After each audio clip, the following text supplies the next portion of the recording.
My name is Amanda Swift, and I teach third grade. I teach the gifted and talented track at our third grade level here at Edison Elementary. We're taking our science and social studies curriculum, and we didn't start this till half of the way through yet last year, and so the rollout looks very different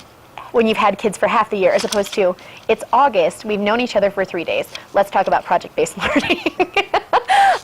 And so I've had to kind of rethink what that looks like to take it back, you know, five months or whatever, and say, okay, what is that slow dole out as opposed to those kids, you know, were able to, everybody kind of did the same project at the end because that's how we've always done it here for a really long time, as opposed to here, let's refocus ourselves as teachers. What do we need kids to know and be able to do? And there's some district things that we do to make sure that that's happening. You know, we have a data team process that we use. So looking at those bite-sized goals of the different things throughout the course of the year, whether it be we're working on multiplication and division standards, what does mastery look like? How do we take that curriculum and kind of flip it on its head? How do we take and make project-based learning things inside of a curriculum that's very scripted of exit slips daily and this is an application problem and it takes 8 minutes, and how to really go beyond what we know and how we track it to how we track it and are able to get more skills in there at the same time by making them more project coherence tests.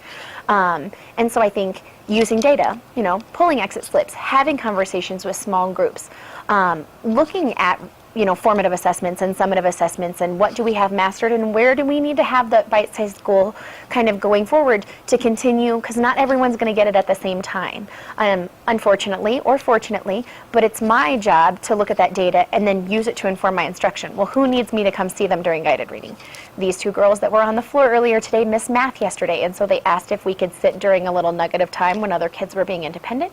and work through some things and questions they had specifically to them. I think it's about being able to kind of let go a little bit and let them kind of determine what it looks like, and let them be in charge of showing you what mastery is, but being able to communicate with you when they haven't got there, but they might have got most of the answers right on a test, but they still feel like there's gaps. I think so many times we use just raw data when they can tell us so much more beyond just what that data can just tell us.